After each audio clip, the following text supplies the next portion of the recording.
This is indeed an exciting time, and I am very blessed by my host and the hostess of this event for the opportunity to speak with you.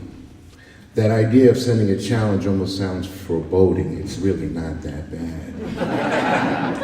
But I want to send you greetings from the Bronx.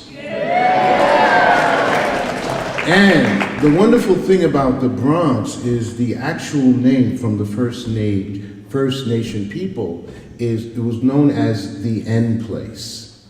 So I am a voice from the End Place.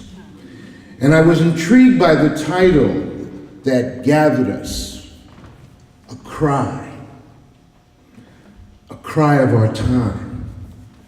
And that really resonated with my spirit because I've been listening to the cry of our time for some time now. And what I've heard, at least in the context in which I've been graced to work in, the cry that I hear is, the things we hate to do, we keep on doing it. And the good we'd love to do, we just don't do it. And that cry has resonated for my wife and I since 1989, when it was very clear to us that the way of peace, transformative peace in the urban context, was the call for us. And that our commitment was to go after not the lofty, not necessarily the well-educated, but the regular folks. The folks who we call first-generation peacemakers. Yeah. The people who deal with peace from the perspective of, I'd love to be a peacemaker, but what happens if I get robbed? What happens if they break into my house? What happens if they threaten my daughter? Will I still be able to hold the process in play? Our answer is simple. It's a process. Get on the journey and find out. Stop living in the future and live in the now. My being here is part of an inner prayer during my time of sabbatical. I had asked a prayer, which is a private prayer, but I'm here with you, and I know that that's an answer to a prayer. And so I want to just focus, because I know time is of the essence here, I just want to focus on a couple of things that we discovered as we worked with people in transformative peacemaking. What does it take? Well, let me be very transparent with you. After 25 years in working in the Northwest Bronx, South Bronx, working with young adults specifically, people who are part of gang activity, people who are in recovery, people who are just dealing with life, regular guys, and we began to work through the congregations. Ultimately, we have a cadre of about 25 people, a person a year, on the ground that has made the commitment to be an authentic practitioner of peace a day at a time. I guess I'll truly be a peacemaker when I'm dead. 3 days after that, I can truly say I'll be a peacemaker. Because it's a process. And I don't want to sell a naive bill of goods. Because I'm hearing the cry, and the people want to experience the experience, and they want to know that there's room to grow. And so there were a number of things that gripped my attention. The idea of fatua. I like that word, fatua. We talked about that word, fatua. Fatua is a bass beat. See, I can talk to a young man and say, hey, are you understanding the new concept of peacemaking? What peacemaking? Fatua, bro, fatua. Come with me and learn about fatua. It's a way of being. I can slip in chivalry on the down low. But what I'm going to draw them in with is Fatua. The Fatua Peace Center, the Fatua Urban Peace Center, the United Brother and Sisterhood of Fatua. Let's rock this word, Fatua. Somebody shout and say, Fatua! I'm sorry. I'm from the Bronx. And so what I discovered is it's about fidelity.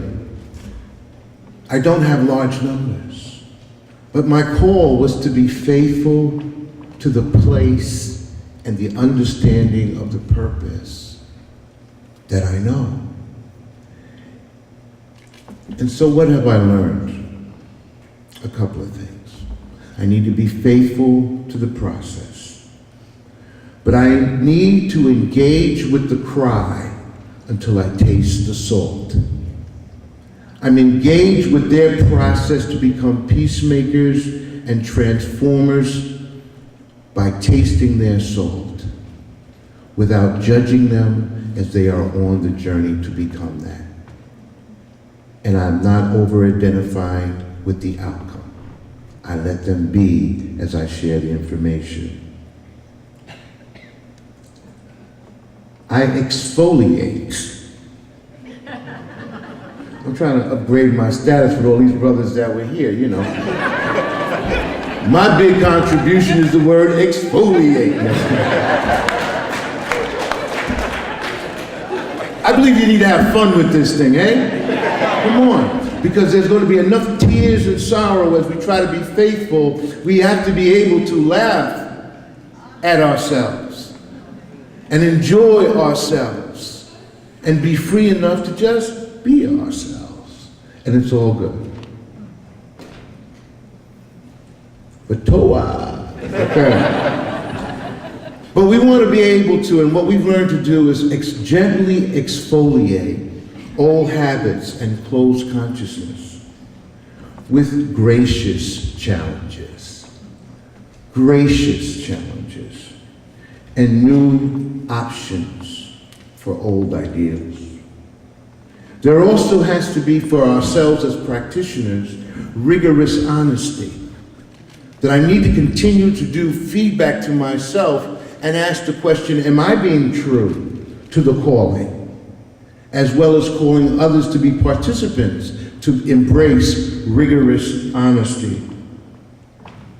And there has to be non-invasive continuity, meaning you're walking with, but you're not invading their space. That you're invited even into their failures in peacemaking so that they can process the information. Finally, there needs to be courage to be rejected. You see, I found that if there are 25 people almost after 25 years of work, we were rejected quite a few times. And what I'm saying to is you can walk with a person from -0 to +8, and finally they'll say, I can't do that. And all of your hopes, especially when you have vital, vibrant, vivacious young people who want to change the world, and you think they're on your path. And they come to that moment when they fully understand what the hell you're talking about, and they say, no. And then they want to ask the question, will you still love me? Will you still walk with me even though I'm not on that path? And then for you, as the true peacemaker, you have to be able to say, come here, give me a hug, and keep it moving. And so there must be not only courage to be rejected, but the resilience to reconnect after the disappointments, the continual disappointments, yet resilient enough to catch that one diamond in the rough and say, here, let me give you a little bit of Fatoa. Let me invite you into a movement that's beginning to change the world. Let me show you something you have not yet seen, and embrace this with me. And you're doing it with a broken arm, a twisted leg, a broken heart, disappointed, frustrated, coming out of board meetings, and yet you say, come with me, join with me to Fatoa. Be a part of something bigger than you and I. Peace.